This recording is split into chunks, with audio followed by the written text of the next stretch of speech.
देख, अभी मेरे पास ना सिर्फ 5,000 रुपए है। मैं तेरे अकाउंट में ट्रांसफर कर रहा हूँ। तुम दोनों टिकट कराओ और इधर नोएडा आ जाओ। बाकी इधर मिलकर सोचते हैं, ठीक है? देख, अगर तू कह रहा है ना कि अदिति के घर वाले कुछ भी कर सकते हैं, तो तेरा कानपुर छोड़ने का फैसला बिल्कुल सही है। मैं अदिति को कुछ नहीं होने दे सकता। मैं बस जल्दी से नोएडा की ट्रेन पकड़ के आ रहा हूँ। अब हमें कानपुर या रायबरेली में रहने में डर लग रहा है।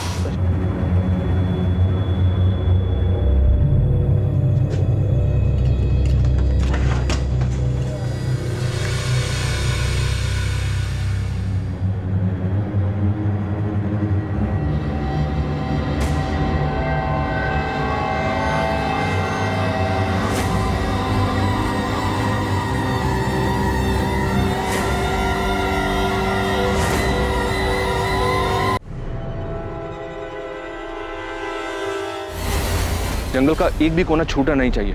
अंदर तक छान मारो। शायद अगर मर चुका है तो उसकी लाश यहीं कहीं जंगल में होनी चाहिए। मुझे रावत फैमिली कुछ ठीक नहीं लगती।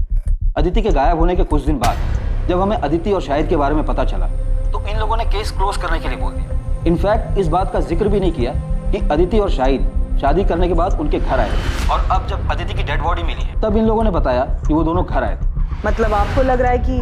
हाँ, शक है। उस दिन शायद मामला हद से ज्यादा बिगड़ गया हो, कहासुनी भी हुई हो। वैसे भी अदिति की फैमिली काफी कट्टर ख्यालत की, खासकर उसके ताऊजी जगमोहन रावत।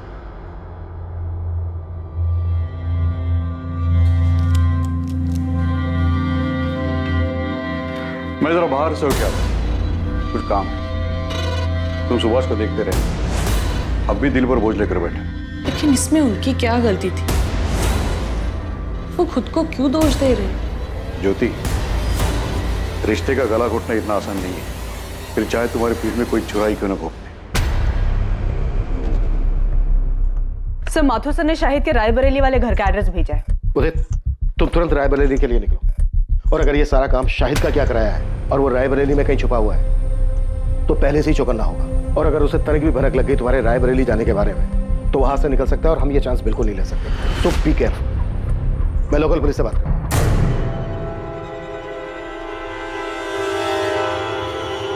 अम्मी, आप मानिए या ना मानिए, लेकिन सच यही है कि आपकी जिद की वजह से मैंने नुसरत से निकाह किया।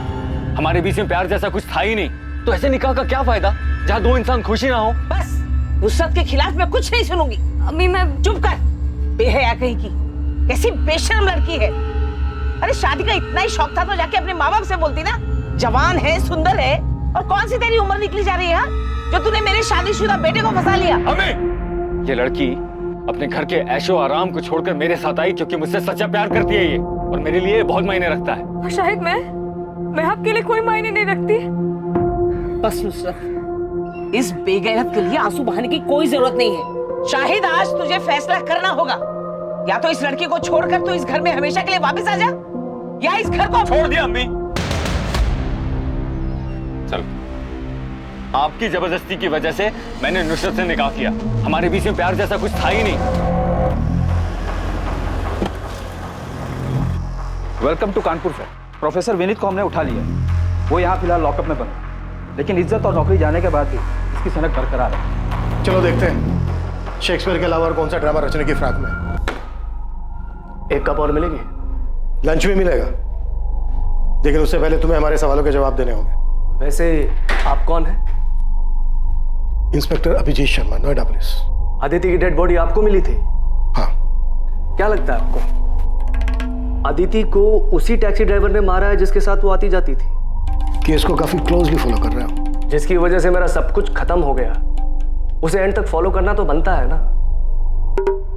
वैसे पता है, अब सोचता हूं ना तो महसूस कर पाता हूं कैसा लगा होगा ओथेलो को सब कुछ खोने के बाद। फिर तो तुम्हें यह भी पता होगा ओथेलो का सब कुछ खोने का रीजन वो खुद था। जिद और इनसिक्योरिटी में आकर खुद उसने अपने प्यार को मार डाला।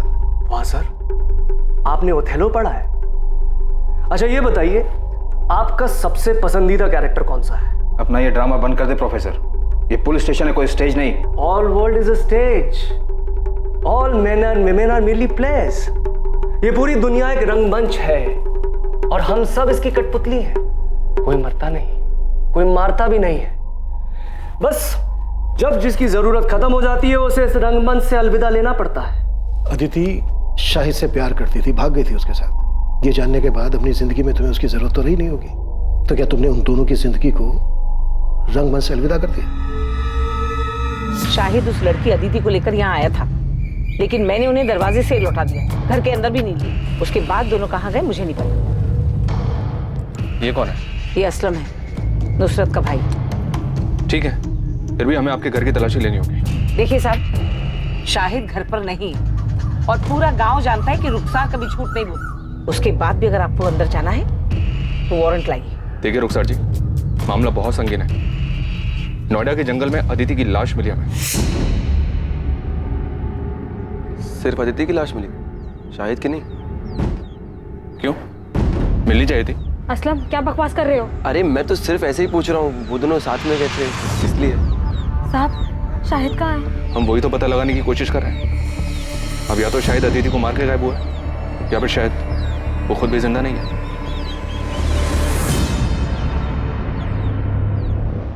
आदिति की शादी की बात सुनकर धमकी दी थी तुमने उसे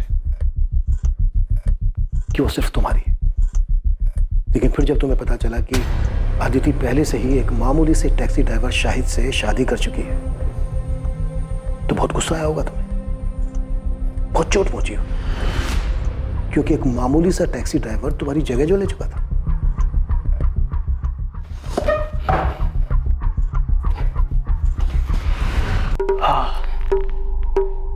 लीजिए, अब मैंने आपकी जगह ले ली, आपकी कुर्सी पर बैठा हूं, तो आप मेरा खून करना चाहते हैं?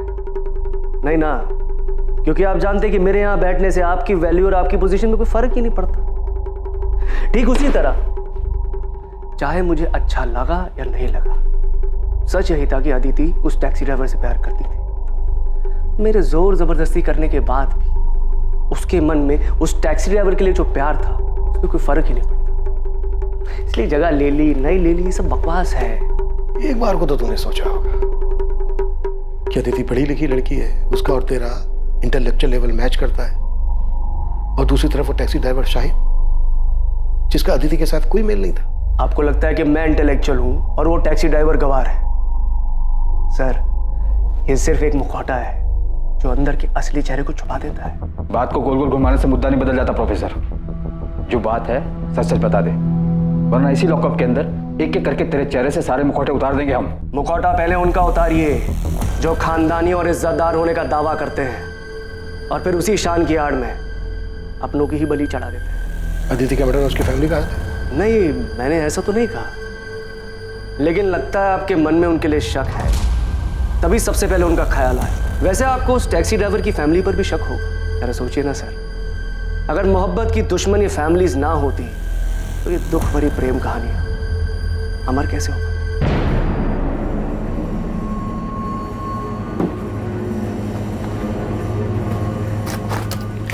सुनिए, खाना लग गया है। हाँ, इतने पैसे? वो ऑफिस में एक एम्प्लॉय की माँ हॉस्पिटल में एडमिट है, उसकी मदद के लिए।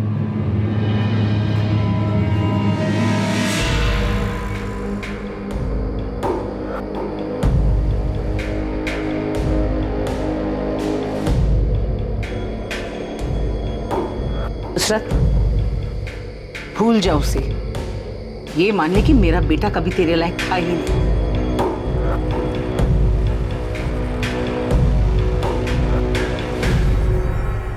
साहब, मेरा भाई असलम दिल का बहुत अच्छा है, उसने कभी किसी का बुरा नहीं चाहा, लेकिन शाहिद की दूसरी निकाह की बात सुनकर वो बहुत गुस्सा हुआ था। शायद इतने गुस्से में मैंने उसे पहले कभी नहीं देखा। आपा, मैं बता दे रहा हूँ, मैं उसे नहीं छोड़ूंगा। तूने मुझे फोन क्यों नहीं किया जब वो यहाँ आया था? और वो कहाँ गया है, कुछ बोल के गया है? नहीं। शायद वापस से कानपुर गया होगा, वहाँ का पता है मेरे पास। अभी जाके मालूम करता हूँ और उसका ऐसा बुरा हाल करूंगा, उसको और उस बेगैरत लड़की दोनों को तुझे धोखा देने की ऐसी सजा दूंगा ना आपा, तू देख। असलम, ये क्या कह रहे हो तुम ऐसा कुछ नहीं करोगे। छोड़ आपा। असलम, वादा करूंगी तुम शाहिद को कुछ नहीं करोगे। असलम, मैंने अपने भाई को गुस्से में आपा खोते हुए पहले भी देखा है। शाहिद पे तो वो बहुत ज्यादा गुस्सा था, यहाँ तक कि उसे सबक सिखाने के लिए वो कानपुर भी गया था।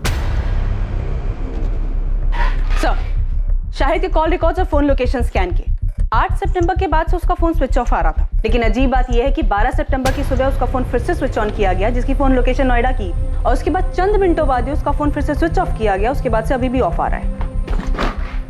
अदिति का मर्डर हुआ था 11 सितंबर की रात को, तो मर्डर के बाद शाहिद का फोन क्यों ऑन हुआ होगा? तो कहीं प्रोफेसर विनीत का इशारा सही तो नहीं था? मतलब शाहिद और अदिति किसी मुसीबत में थे, शायद किसी की गिरफ्त में, जहां पर अदिति का मर्डर हुआ, और शाहिद किसी तरह से अपनी जान बचाकर भागा और उसने अपनी जान बचाने के लिए फोन ऑन किया होगा। लेकिन इसके पहले कि शाहिद कॉल करता हुआ पकड़ा गया, और इसकी वजह से उसका फोन अभी तक बंद आ रहा है। ये काम अदिति के ताऊ जगमोहन या फिर शाहिद के साले असलम का हो सकता है। एक बात समझ में नहीं आ रही है, अदिति और शाहिद कहीं भी जा सकते थे, लेकिन ये नोएडा ही क्यों है? क्या नोएडा में इनका कोई है? तो अदिति का तो पॉसिबल नहीं है, पर शायद शाहिद का कोई दोस्त या रिश्तेदार यहाँ नोएडा में रहता हो, जिसकी मदद से वो दोनों यहाँ पे आए। शाहिद के कॉल रिकॉर्ड से एक बार फिर से स्कैन करो। देखो, फोन बंद होने से पहले उसने नोएडा के किसी नंबर पर बात की थी क्या? शाहिद का फोन ऑफ होने से पहले उसकी उस पूरे हफ्ते सिर्फ 5 नंबर पे बात हुई है, इन 5 नंबर पर। शायद इनमें से कोई नोएडा में रहता हो। असल शाहिद की लास्ट बात 444370 पर हुई है। मैंने इस नंबर के कॉल रिकॉर्ड्स मंगवाए। इस नंबर पर डायरेक्ट बात करो, शायद इसको पता हो कि शाहिद और अदिति के साथ क्या हुआ। हेलो, आप कौन? मैं असिस्टेंट सब इंस्पेक्टर सुधा अवस्थी बोल रही हूँ। जी मैडम, मैं मनोज गोयल बोल रहा हूँ। क्या आप नोएडा में रहते हैं? जी हाँ मैडम, मैं नोएडा में ही रहता हूँ। शाहिद बेग को जानते हो? जी हाँ मैडम, मैं जानता हूँ शाहिद बेग। शाहिद बेग गायब है। उसके फोन से जो 8 सितंबर को लास्ट कॉल किया गया था, वो आपके नंबर पे किया गया था। मयूरी बाग पुलिस स्टेशन आ जाइए, आपसे बात करें। अरे साहब, आप लोग ये क्या कह रहे हैं? मैंने कुछ नहीं किया है। असलम, छूट नहीं हमसे, समझा? हमें पता है कि तुझे अपने जीजा पर बहुत गुस्सा था, और तू अपने जीजा को और उसकी दूसरी पत्नी अदिति को सबक सिखाना चाहता था, और तुम दोनों के पीछे कानपुर भी गया था। हाँ साहब, मैं कानपुर गया था क्योंकि उस कमीने ने मेरी आपा को धोखा दिया था। लेकिन साहब, जब मैं उसके घर पहुंचा तो वहां ताला लगा हुआ था। साहब, मुझे वहां कोई नहीं मिला तो मैं रायबरेली वापस लौट आया। और साहब, अगर मुझे वो शाहिद मिल भी जाता तो मैं उसे 2 हाथ मारकर छोड़ देता, उसकी जान थोड़ी ना लेता। आखिर मेरी आपा का पति है वो, उसको मारकर मैं अपनी आपा को बेवा नहीं कर सकता था साहब। मैं तो सिर्फ उसे सबक सिखाने के लिए, डराने धमकाने के लिए गया था, ताकि वो उस लड़की को छोड़कर मेरी आपा के पास वापस आ जाए। मान लिया कि तू अपनी बहन के पति को नहीं मार सकता था, पर तू अपनी बहन के सौतन को मार के अपनी बहन के घर को दोबारा तो बसा सकता था ना? साहब, मैंने किसी को नहीं मारा है साहब। अच्छा, तो तू 10 से 12 सितंबर के बीच नोएडा में नहीं था? नहीं साहब, मैं यही रायबरेली था, बस कानपुर गया था और वहां से आने के बाद कहीं नहीं गया। तेरे कॉल रिकॉर्ड्स मंगवाए हमने, समझा? अगर पता चला ना कि तूने झूठ बोला हमसे, तो कानपुर तो क्या, तो इस थाने के बाहर 4 कदम चलने लायक नहीं बचेगा, समझा?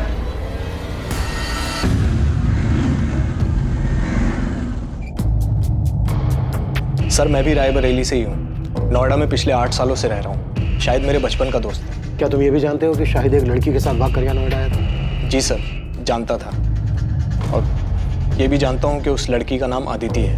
12 सितंबर को हमें अदिति की डेड बॉडी। क्या डेड बॉडी? शाहिद का डर सही नहीं। शाहिद अदिति के साथ ऐसा नहीं कर सकता। वो दोनों एक दूसरे से बहुत प्यार करते थे। उन दोनों ने शादी भी की थी, पर उनके घर वालों ने मानने से इनकार कर दिया, तो उसने मुझे फोन किया। उसे कुछ पैसे और रहने के लिए जगह चाहिए थी। देख, अभी मेरे पास ना सिर्फ 5000 रुपए है। मैं तेरे अकाउंट में ट्रांसफर कर रहा हूँ। तुम दोनों टिकट कराओ और इधर नोएडा आ जाओ। बाकी इधर मिलकर सोचते हैं, ठीक है? देख, अगर तू कह रहा है ना कि अदिति के घर वाले कुछ भी कर सकते हैं, तो तेरा कानपुर छोड़ने का फैसला बिल्कुल सही है।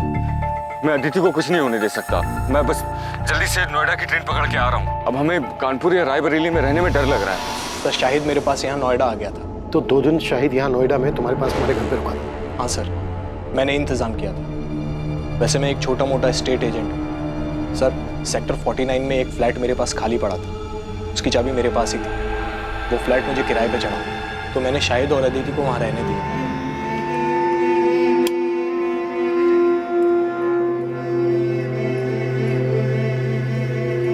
भाई, घर ज़्यादा बड़ा तो नहीं है, लेकिन तुम लोग अपनी गृहस्थी बसा सकते हो।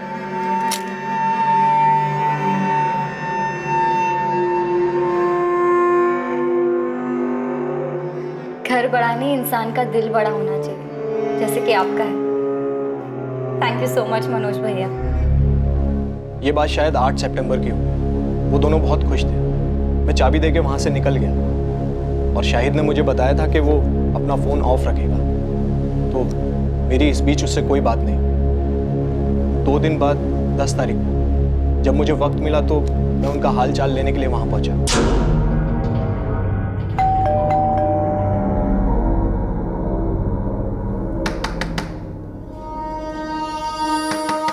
जब काफी देर तक दरवाजा पीटने के बाद भी उन्होंने कोई जवाब नहीं दिया तो मुझे थोड़ा अजीब लगा। मेरे पास फ्लैट की डुप्लीकेट चाबी थी जिससे मैंने फाइनली दरवाजा खोला।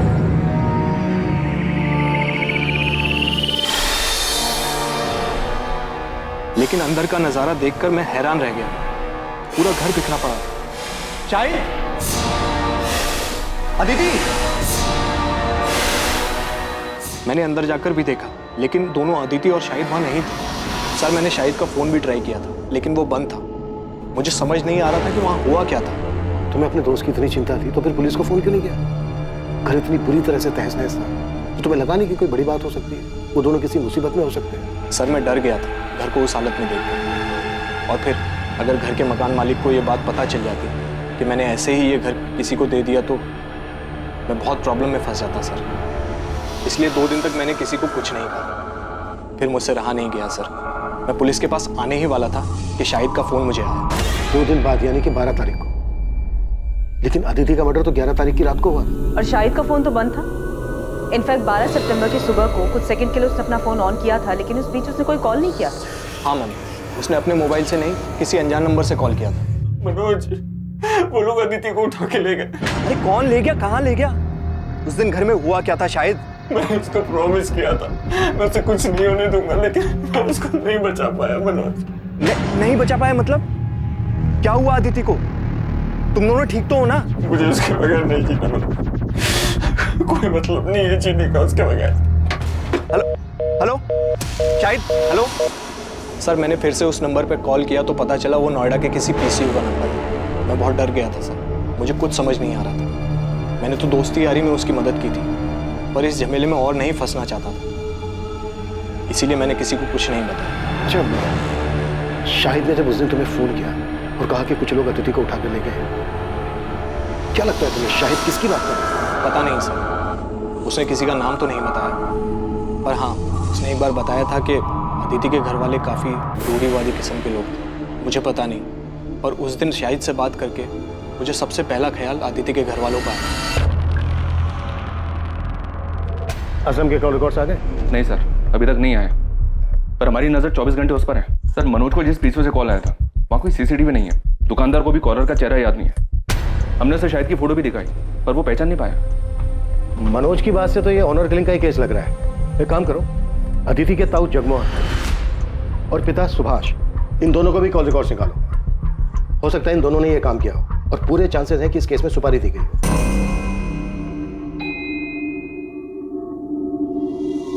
कहीं जा रही हो? हाँ, वो थोड़ा बाजार जा रही थी, सामान लाना था। अरे तो ड्राइवर को बोल देती, वो लेके आता। अरे नहीं, यही पास के बाजार ही जा रही हूँ। पैदल चली जाऊंगी, इसी बहाने थोड़ा चलना हो जाएगा। चलती हूँ।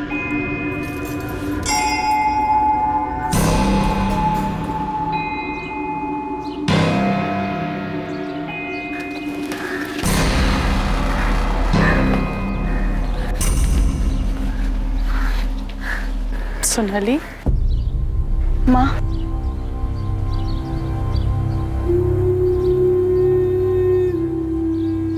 सोनाली, तुझे ये जगह याद है? तुझे और अदिति को ये जगह बहुत पसंद थी। तू तो दूसरे बच्चों के साथ खेलती थी लेकिन अदिति चुपचाप एक जगह बैठकर किताब पढ़ा करती थी। मैंने जो किया उसके लिए अब तक नाराज हो आप मुझसे, या आप पापा से डरती हैं कि उन्हें पता चल गया तो बवाल मचा देंगे? सोनाली, ये सब इतना आसान नहीं है। हम जिस समाज में रहते हैं बस इसी समाज की वजह से आज तुम्हारी दोनों बेटियां तुमसे अलग हैं। और पापा की रूढ़िवादी सोच की वजह से ना आज अपनी एक बेटी को हमेशा हमेशा के लिए खो चुकी हैं आप। घर में अगर कम से कम आपने अदिति को समझने की कोशिश की होती ना तो इस तरह घर से भागी नहीं होती। शायद उसके अकेलेपन का सहारा इसीलिए बन पाया क्योंकि हम लोग, उसका परिवार उसको समझ ही नहीं पाए। और इन्हीं सभी बंदिशों की वजह से उसने ये बगावत की थी। लेकिन इस बगावत का क्या फायदा? आखिर सजा तो उसे ही भुगतनी पड़ी ना। इसका मतलब अदिति की मौत उसकी बगावत की सजा थी। माँ मुझे सच सच बता, क्या अदिति को मरवाने में पापा का हाथ था? मुझे नहीं पता सोनाली, और सच पूछो तो मैं जानना भी नहीं चाहती। इसका क्या मतलब है माँ? आप कुछ जानती हैं? अदिति की मौत के बारे में आप कुछ जानती हैं?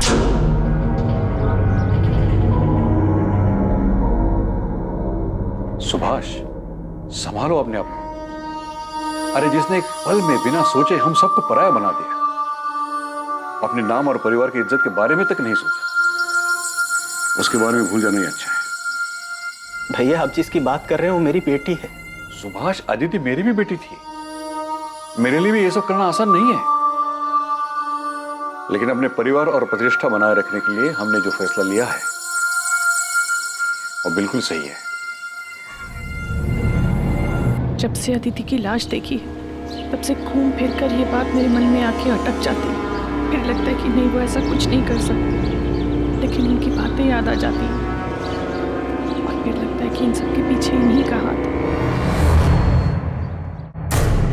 हाँ, ये सच है कि 3 साल पहले जब सोनाली घर से भाग गई तो मैंने कुछ लोगों को पैसे दिए, उन्हें सोनाली के पीछे भेजा था, लेकिन उसे मारने के लिए नहीं, बल्कि उसे वापस घर लाने के लिए। बाप हूं मैं उसका, कसाई नहीं हूं। इससे पहले कि वो भानु से शादी कर ले, मैं एक आखिरी कोशिश करना चाहता हूं। पहली बार सोनाली आपके हाथ से बच के निकल गई, आप कुछ नहीं कर पाए, लेकिन इस बार अदिति के वक्त आप कोई चांस नहीं लेना चाहते होंगे। वैसे भी अदिति आपकी सगी बेटी तो थी नहीं। जब अदिति और शाहिद आपके पास आशीर्वाद लेने आए होंगे तो आपका खून तो खोला ही होगा। मैं अदिति पर गुस्सा नहीं था, उसकी नादानी पर हैरान था। बुरा तो इस बात का लग रहा था कि मैं अपनी बेटी को समझ ही नहीं पाया। शायद इसीलिए उसने मुझसे बिना पूछे इतना बड़ा कदम उठाया, इतनी बड़ी गलती कर दी। तो मतलब आप ये मानते हैं कि अदिति ने जो किया वो गलत था? हाँ, बिल्कुल गलत था, और आज जो उसकी हालत हुई है वो उसी गलती का नतीजा है। तो आप ये मानते हैं जगमोहन जी कि अदिति की मौत उसकी गलती की वजह से हुई? तो जाहिर सी बात है इस बात पर आपको खुशी हुई हो। ये कैसा बेहुदा सवाल है इंस्पेक्टर? अदिति मेरी भी बच्ची थी, मुझे जिंदगी भर उसे खोने का दुख रहेगा। और पछतावा? हाँ, वो भी है कि मैं अपनी बेटी को समझ नहीं पाया।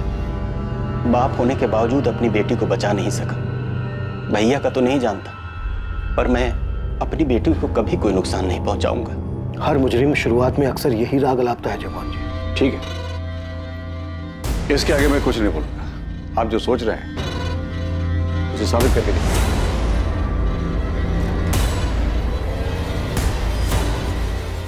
पॉसिबल है अदिति के ताऊ जगमोहन ने ही अदिति और शाहिद दोनों की सुपारी दी। बड़े लोग हैं सर, इतना तो पक्का है कि खुद के हाथ गंदे नहीं किए होंगे। जैसे सोनाली के वक्त गुंडे भेजे थे, शायद इस बार भी किसी को सुपारी दी हो। खबरी नेटवर्क को एक्टिव करते हैं। नोएडा और कानपुर, इन दोनों जगह के हिस्ट्री शीटर्स को स्कैन करने के लिए बोलते हैं। अगर इन दोनों में से किसी भी जगह से सुपारी निकली होगी तो पता चल जाए।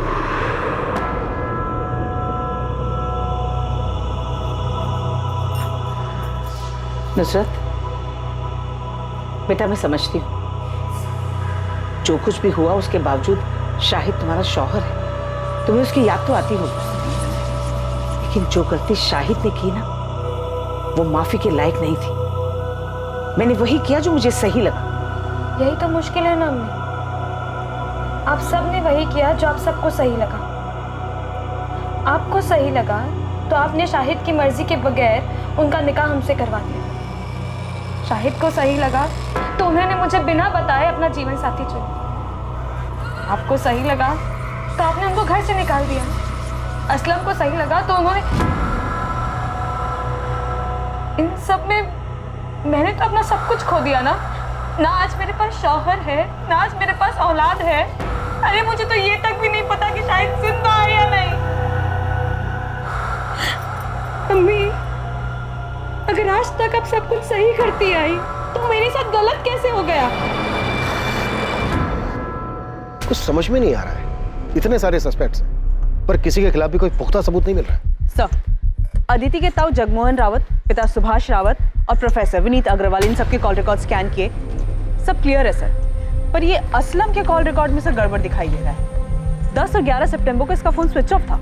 उसे अदिति और शाहिद के नोएडा जाने के बारे में खबर मिल गई होगी। उसने इन दोनों का पीछा किया होगा और मौका देखते ही मर्डर कर दिया होगा, और इस दौरान जानबूझकर अपना मोबाइल फोन बंद रखा होगा ताकि उसकी लोकेशन किसी को पता ना चल पाए। तो शाहिद का दोस्त मनोज गोयल, जिसने शाहिद और अदिति को लास्ट टाइम देखा था, वो भी रायबरेली से है। सर शायद मनोज भी असलम को जानता हो, उसे आइडिया हो कि असलम नोएडा आया था या नहीं। बात करो मनोज से। और मैं असलम को उठाता हूँ सर। पता नहीं क्यों मुझे ऐसा लग रहा है कि हम कोई लिंक मिस कर रहे हैं। कुछ तो है जो जो सही नहीं बैठ रहा है कि अदिति का कातिल खेल खेल रहा है हमारे साथ। है हिम्मत मुझ में पर उम्मीद थोड़ी कम, कर दे दो तुम साथ तो साथ उड़ जाएं हम। Very nice, it's actually very nice. एक काम करना, अपने इस असाइनमेंट का एंड तुम इसी पोएम से करना। इनफैक्ट तुम ये पोएम पूरी क्लास के सामने सुनाओगे। नहीं नहीं सर, अब आपके सामने बोल लिया पर सबके सामने नहीं बोल पाऊंगी। अरे क्या हुआ, जैसे मेरे सामने बोला वैसे सबके सामने बोलना। डोंट गेट स्कैर्ड, मैं हूं ना। आपकी बात अलग है सर, आप शायद ऐसे इकलौते इंसान हैं जिसके सामने मैं ऐसे पोएम सुना पाई, क्योंकि मैं आपके साथ बहुत कंफर्टेबल फील करती हूँ। झूठ झूठ बोला था तुमने। मैं इकलौता नहीं था, कोई और भी था।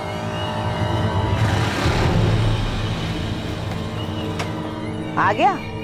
जमानत मिली या जेल की दीवार फांद के आया है? ताना मारने की जरूरत नहीं है, पता है मुझे। पुलिस को आप ही ने चुगली की होगी। आपको लगता है अदिति और शाहिद को मैंने मारा? मुझे किसी को चुगली करने की जरूरत नहीं बच्चे, लेकिन हाँ, अगर मुझे पता चला कि तूने मेरे शाहिद के साथ कुछ किया है तो मैं पुलिस के पास जरूर जाऊंगी, लेकिन तुझे मारने के बाद। हाँ मैडम, शाहिद के साले का नाम असलम है, पर मुझे ये नहीं पता कि असलम शाहिद से गुस्सा था या नहीं। मैं उससे कभी नहीं मिला। और कुछ पता असलम के बारे में कि 10 और 11 तारीख को वो नोएडा में था या नहीं था? पता नहीं मैडम, पर असलम ने कुछ किया क्या? शाहिद के बारे में कुछ पता चला कि वो कहाँ है? मैम वो मिल तो जाएगा ना? कभी कभी लगता है कि अदिति की तरह कहीं वो भी। मनोज, अभी इस बारे में कुछ पता नहीं चल पाया, लेकिन अगर तुम्हें कुछ पता चलता है या कुछ याद आता है तो हमें फौरन बता। जी मैम। ये क्या तमाशा लगा रखा है आप लोगों ने? जब देखो उठा ले आते हैं। सब समझता हूँ मैं, आप लोग को कोई मिल नहीं रहा है इसलिए बार बार मुझे बलि का बकरा बना रहे हैं। गरीब आदमी, उसने मेरा फायदा देख असलम, ये नौटंकी ना नेताओं के लिए छोड़ते हैं। इस बार पुलिस का डंडा चालू हुआ ना तो फिर रुकना मुश्किल है, सोच ले। कॉल रिकॉर्ड्स के हिसाब से 10 और 11 सितंबर को तेरा फोन बंद था। फोन क्यों बंद था तेरा? कहाँ था 2 दिन? या नोएडा शाहिद के पीछे आया था ना तू? नहीं सर, दोनों दिन मैं अपने घर पर ही था। मेरा फोन खराब हो गया था इसलिए बंद था, और मैं बीमार था इसलिए फोन ठीक करवाने बाहर नहीं जा पाया। इन 2 दिन में तेरे साथ था कोई जो तेरी इस बात को कंफर्म कर सके? ये इत्तेफाक नहीं हो सकता असलम कि जिस रात अदिति का मर्डर हुआ उस रात तेरा फोन भी खराब था। बल्कि सच ये है कि फोन तूने जानबूझ के बंद रखा था ताकि ये पता ना चल सके कि तू इधर नोएडा में फंस गया। तू असलम, बेहतर तेरे लिए यही है जो भी सच है वो गलत है, नहीं तो ऐसा बीमार करेंगे कि जिंदगी में कभी ठीक नहीं हो पाएगा। सोच ले। असलम को बुरी तरह से तोड़ा, लेकिन अभी वो वही रट लगाया हुआ है कि 10 और 11 सितंबर को रायबरेली में ही था। इस बात के कोई सबूत नहीं है और ना ही उसकी बहन को इसके बारे में कुछ पता है ठीक से। सर, अदिति के मर्डर में असलम के हाथ होने के पूरे चांसेस हैं, लेकिन असलम के खिलाफ अभी सारे सबूत सर्कमस्टेंशियल है। सबूत करने के लिए हमारे पास कुछ सॉलिड होना चाहिए। साहब, मैं देता हूँ ना सॉलिड खबर। कल शाम को मैं नोएडा हाईवे के ढाबे पे बैठा हुआ था। उस वक्त वो अपना हिस्ट्री सीटर है ना मोंटी, वो भी वहाँ पर आया हुआ था। अब क्या बताऊँ दोस्त, आजकल लोगों को जुर्म की कदर ही नहीं है। साला पूरे नोएडा में रेड कर गया, इसलिए ना मैंने अब बाहर का काम उठाना शुरू कर दिया। अभी कानपुर का काम उठाया था। बड़ा काम था क्या मोंटी भाई? अबे जबरदस्त काम था, एकदम जासूस टाइप का। पेमेंट सुनेगा ना तो साला दब के ही मर जाएगा। एक हिंदू मुस्लिम जोड़े को ढूंढने का काम था, सालों ने भाग के शादी की थी। तो काम हो गया था? अबे मोंटी शैम्पू कोई काम ले और वो होना, ऐसा होएगा कभी? उठा लो मोंटी को। अब ये मोंटी बताएगा कि इसने कैसे किया, किसके कहने पर किया। चल बोल, वो हिंदू मुस्लिम जोड़ा कौन है और उनका पता लगाने के लिए तुझे किसने भेजा था? बोल। अबे बोल। बाल नहीं साहब, सब बाल छोड़ दो साहब, प्लीज बाल छोड़ दो। आजकल फैशन में है ना, बिना बाल वाले हीरो की फिल्म ज्यादा हिट हो। चल बेटा, तुझे डायरेक्ट हीरो बनाते हैं। यादव, जरा कैंची तो लेकर। सब बाल नहीं साहब, सब बताता हूँ मैं बताता हूँ। सब लड़की का नाम अदिति रावत और लड़के का नाम शाहिद बेग था। उनको ढूंढने का काम मिला था साहब। मैंने यूपी, दिल्ली, नोएडा हर जगह अपने लड़के घुमाए, लेकिन साहब उनका कुछ नहीं पता चल पाया साहब। अबे ओए, नौटंकी बंद कर, समझा? अभी सच सच बोल, शाहिद की लाश कहाँ है और उनके लिए सुपारी किसने दी? जगमोहन रावत ने या असलम ने?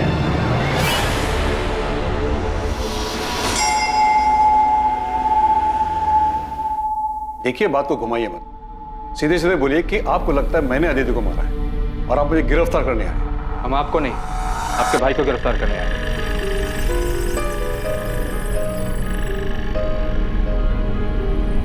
सुभाष को क्या किया इसने? वो तो यही बेहतर बता पाएंगे। मोंटी को नोएडा पुलिस ने गिरफ्तार कर लिया है, उसने तुम्हारा नाम लिया। साहब 10 सितंबर को सुभाष रावत ने मुझे फ़ोन किया था साहब। डन साहब, काम हो जाएगा, दोनों को ढूंढ लूंगा मैं। मेरे आदमी हर जगह काम होती, मैं आपको बता दूंगा। उसके आगे क्या करना है साहब, आप ये बताइए मुझे। उसके बाद क्या करना है मिलने के बाद बताऊंगा। उनके मिलते ही मुझे फोन करना, तुरंत। आपको देखकर ऐसा लगा नहीं कि आप इतने पहुंचे हुए निकलेंगे। एक हिस्ट्री शीटर से कांटेक्ट करके आपने उसे सुपारी भी दे दी? मैंने मोंटी को सुपारी अदिति को बचाने के लिए दी थी, उसे मारने के लिए नहीं। भैया बहुत गुस्से में थे और मुझे डर था कि कहीं वो उस गुस्से में अदिति को कोई नुकसान न पहुंचा दे। बेवकूफ समझ रहे हैं आप। देखिए, जो अभी सच है बता दीजिए। सच उगलवाने के लिए हमें हमारे तरीके आजमाने पर मजबूर मत कीजिए। मैं सच बोल रहा हूँ सर, आप मोंटी से पूछ लीजिए। क्या मैंने एक बार भी उसे अदिति या शाहिद को मारने के लिए कहा था? नहीं, मैंने उसे उन दोनों को ढूंढने के लिए कहा था। इसके बाद की प्लानिंग मैं पहले ही कर चुका था। मैं उन्हें सबसे छुपाकर चेन्नई भेजने वाला था, अपने दोस्त वेंकटेश मूर्ति के पास। वो मेरा कॉलेज का फ्रेंड है और मैं उसे अच्छी तरह से जानता हूँ, मुझे उस पर भरोसा था, इसलिए मैंने सारी बातें उसे पहले ही बता दी थी। लेकिन इससे पहले कि मोंटी अदिति का पता लगा पाता, हमें अदिति की लाश मिलने के बारे में पता चला। अगर आपको फिर भी यकीन नहीं है तो आप वेंकटेश से पूछ लीजिए, उसका नंबर है मेरे पास। अदिति का मर्डर 11 तारीख को और 12 तारीख को शाहिद ने अपने दोस्त को फोन किया था कि कुछ लोग अदिति को उठाकर ले गए। मनोज, वो लोग अदिति को उठा के ले गए। आपको क्या लगता है शाहिद का दोस्त आपके भाई जगमोहन की बात कर रहा था? मुझे अंदाजा ही नहीं था कि मेरा अपना भाई मेरे बारे में इतनी घटिया सोच रखता है। ज्योति, तुम्हें भी ऐसा ही लगता है? ओह, तो आज मेरे समझ में आया कि मेरा परिवार मेरे बारे में क्या जानता है, क्या समझता है। क्योंकि आपने कभी किसी को समझने का मौका ही नहीं दिया ना। सुभाष, मैंने हर फैसले में तू मेरे साथ खड़ा था। मैंने कभी कोई फैसला अकेले में नहीं लिया है। हम लोग भाई है सुभाष, हमारी परवरिश, हमारी सोच एक सी है। अदिति के देर से घर आने से लेकर उसके जीन्स पहनने, लड़कों के साथ बात करने, पढ़ाई के लिए बाहर जाने तक तुझे भी हर बात खटेती थी जितनी कि मुझे। और अगर ऐसा नहीं था तो तूने मुझे टोका क्यों नहीं? क्योंकि तू भी वही चाहता था। फर्क सिर्फ इतना है कि तूने हर बार बंदूक मेरे कंधे पर रखकर चलाई। अदिति और शाहिद की शादी से तुझे भी उतना ही बुरा लगा था जितना कि मुझे। क्या पता तूने मोंटी को उन्हें बचाने के लिए भेजा था या मारने के लिए। आप कह रहे हो कि मैं खुद अपनी बेटी को मरवाऊंगा? अच्छा, अपनी बेटी? आज जब तेरे अपनी बेटी की बात आई तो तूने बिना सोचे समझे मुझ पर उंगली उठा दी। सुभाष, एक ही सिक्के के दो पहलू है हम। फर्क सिर्फ इतना है कि हमारे चेहरे अलग अलग हैं। तूने मुखड़ा पहन रखा है और मेरा सच सबके सामने।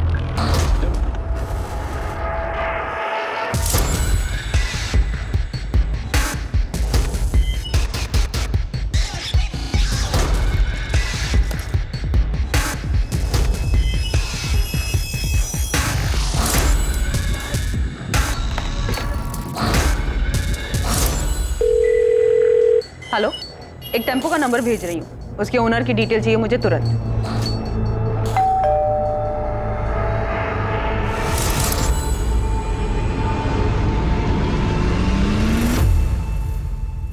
मैं जानता हूं तुम्हारी मां तुमसे छुप कर मिलती है। तुम्हारे लिए अच्छा ही होगा तुम हमारे परिवार से दूर रहो और ये बात दोबारा मुझे दोहरानी न पड़े। छूट क्या रहा है हमसे?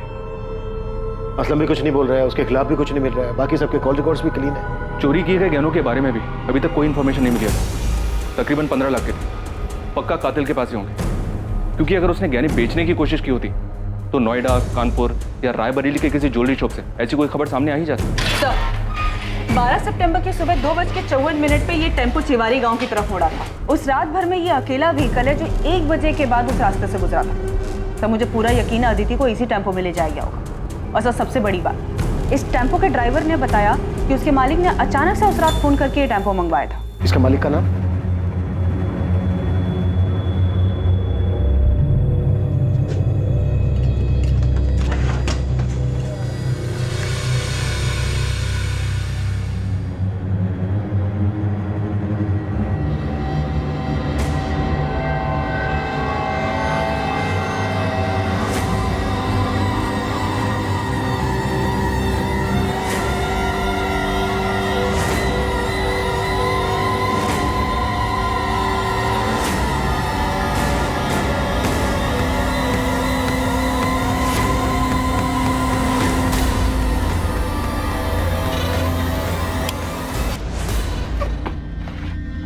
अरे अरे अरे अरे, दुल्हन क्यों बन रहा है? एक बार तेरी शक्ल तो देखने दे ठीक से। अड़ा तो तू है, ससुराल से बुलावा है तेरी, वहां चलकर चाहे जितनी मर्जी शर्मा लेना। चलो चल। सर, ये अदिति की ज्वेलरी लग रही है। साहब मैंने कुछ नहीं किया साहब। अबे चुप, वो टेम्पो मिल गया हमें जिसमें तू अदिति की लाश को लेकर गया था जंगल में। अभी सीधी तरह से ये बोल, शाहिद की लाश को कहां ठिकाने लगाया तूने? ए रुक, कौन है तू? रुक जा। पकड़ो इसे। ए,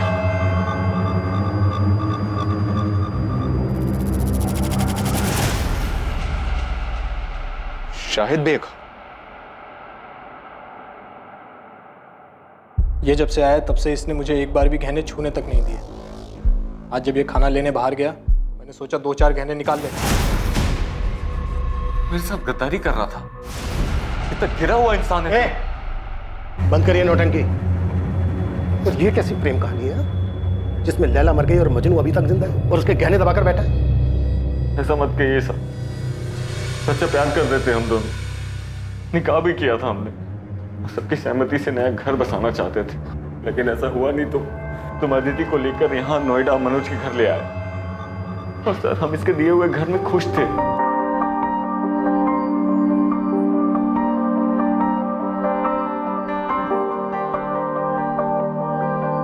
खुश तो हो ना तुम?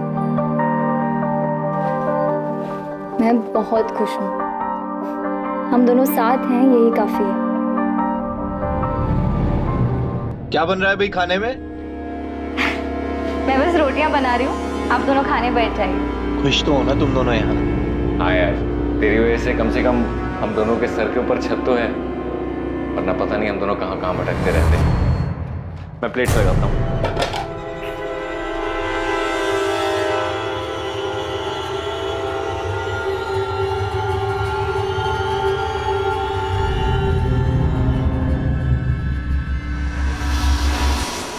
शाहिद ने मुझे कई महीने पहले अदिति की फ़ोटो भेजी थी, मुझे वो तभी से अच्छी लगने लगी थी। और जब मैंने अदिति को सामने से देखा तो मेरा दिमाग घूम गया। मुझे हर जगह हर वक्त वही दिखाई देती थी।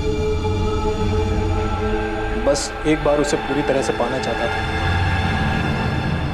उसे सामने से देखकर बहुत बेचैन हो गया था मैं।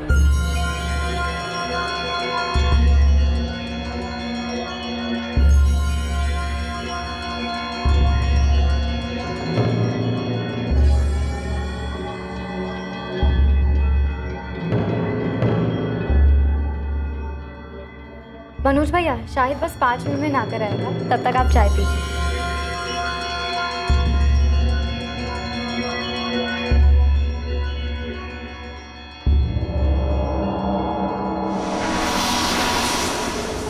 साहब इस कमीने के मन में क्या चल रहा था मुझे जरा भी अंदाजा नहीं। फिर आगे मैं अदिति से अकेले में मिलना चाहता था, उसे एक बार छूना चाहता था। इसीलिए मैंने एक नौकरी के इंटरव्यू के बहाने इसे घर से दूर भेज दिया और खुद अदिति के पास चला गया।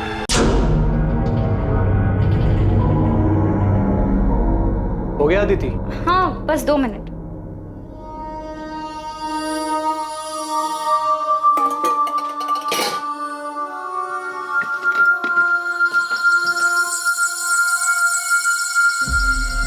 भैया आप वहाँ जाकर बैठिए ना, मैं चाय लाती हूँ। भैया क्यों बोल रही हो यार? नहीं, मैं तुम्हारा भैया हूँ ना तुम मेरी भाभी। बात तो शाहिद भी नहीं है। ये क्या कर रहे हैं आप? वही जो शाहिद करता है। दूर रहिए। नहीं होगा। देखिए आप मुझसे दूर रहिए वरना ठीक नहीं होगा। शादीशुदा शाहिद में ऐसा क्या है जो मुझ में नहीं है? मुझे क्यों मना कर रही है? पागल तो नहीं हो गए? अब जाइए यहाँ से।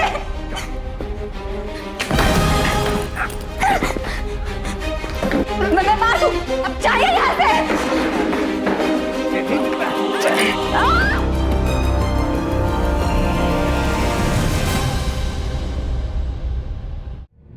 साहब तब तक भी मुझे नहीं मालूम था कि इसके दिमाग में क्या चल रहा है, लेकिन उस दिन जब मैं घर वापस आया तब मुझे पता चला कि कितना बड़ा कमीना है ये। अदिति, अदिति, अदिति! ये क्या किया तूने? शाहिद शांत हो जा। देख गलती हो गई यार, बहक गया था। बहक गया था? चल मेरी बीवी थी वो, प्यार करता था मैं उससे, छोड़ूंगा नहीं तुझे। शाहिद ना यार, गलती हो गई। दिमाग शांत रख और मेरी बात ध्यान से सुन। देख, रोग आकर अगर तूने ये ड्रामा किया ना तो देख हम दोनों फंसेंगे और मैं बोल दूंगा कि इस कत्ल में तू भी शामिल है और अदिति के घर वाले तुरंत मान जाएंगे। इसलिए हमारे लिए अच्छा यही होगा कि इस मामले को यहीं दबा दे। तुझे क्या लगता है तेरे बहकावे में मैं आ जाऊंगा? तेरा सच में दिमाग खराब हो गया है? देख शाहिद भाई, मेरी बात सुन यार, हम सालों पुराने दोस्त हैं यार। एक लड़की के चक्कर में अपनी दोस्ती खराब करेंगे? अरे ये तो गई, वापस नहीं आएगी। इसके जैसी हजारों लड़कियां तुझे मिलेंगी। तुझे नई जिंदगी शुरू करनी थी ना, रायबरेली से बाहर निकलना था। मैं भी तेरे साथ चलूंगा। मेरे पास पूरा प्लान है और हमारे पास इसके गहने भी हैं यार। हम दोनों की लाइफ सेट हो जाएगी। समझ रहा है मेरी बात? जिस लड़की ने तेरे लिए अपना घर छोड़ा, परिवार छोड़ा, ऐशो आराम छोड़ा, कुछ नहीं देखा तेरे सामने, उस लड़की की मौत से तू 5 मिनट में उड़ गया। ये प्यार था तेरा अदिति के लिए? क्या करता सर, आप ही बताइए। अदिति तो मर गई थी, वापस नहीं आने वाली। इसलिए मनोज जैसा कहता रहा, मैं वो करता रहा।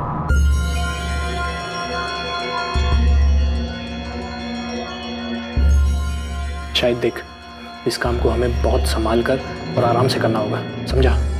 इसकी लाश को ना इसमें डालकर ले जाएंगे, लेकिन अभी नहीं, देर रात को। मैं टेम्पो का जुगाड़ करता हूँ। मेरी दुकान में एक आदमी काम करता है जिसके पास पुराना टेम्पो है। अदिति की लाश को ठिकाने लगाने के बाद तू अपना फ़ोन ऑफ कर देना और फिर 2 दिन बाद अपना फ़ोन ऑन करना, सिर्फ कुछ सेकंड के लिए। जब पुलिस को अदिति की लाश मिलेगी ना तो वो मुझसे पूछताछ करने आएगी, तो मैं उन्हें बताऊंगा कि तुम दोनों के पीछे कुछ लोग पड़े थे जिन्हें अदिति के परिवार वालों ने भेजा था। अदिति को उन्होंने मार दिया और तू अपनी जान बचाकर भागा। फिर तूने अपना फ़ोन ऑफ कर दिया, तुमने फ़ोन ऑन किया, फिर तुम भी पकड़े गए और तुम्हारा फ़ोन फिर तुरंत बंद हो गया। इसमें पुलिस को यही लगेगा कि या तो तूने खुदकुशी की है या तेरे परिवार वालों ने तुझे मारा है। और जब तक ये मामला शांत नहीं हो जाता, मेरे पास एक और ठिकाना है, तू वहाँ छुप जा और सबसे पहले तेरा हुलिया बदलना पड़ेगा ताकि कोई तुझे पहचाने ना। कुछ गड़बड़ हो गई तो? मुझ पे भरोसा रख। ये मामला शांत हो जाने के बाद तेरे पास जो अदिति के गहने हैं ना, हम उसे बेच देंगे, बहुत पैसे मिलेंगे यार, अपनी लाइफ सेट हो जाएगी। चल, लाश को बोरी में डालते हैं और रात को 1 बजे निकलेंगे, समझा?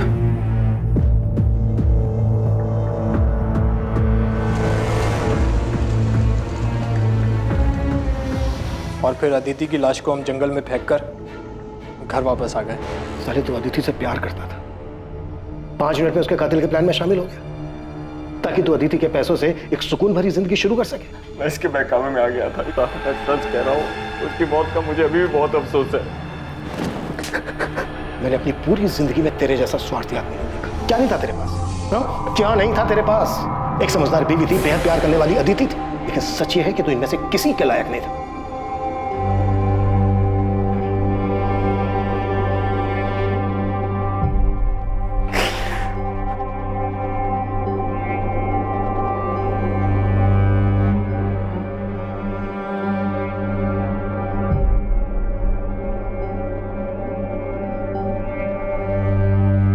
तमन्ना उड़ जाऊं नीले गगन में, पर कैसे उड़ूं, बंदिशें हैं इन परों में। है कांटों की दीवार रोके मुझे, ये प्रतिष्ठा की परछाई टोके मुझे।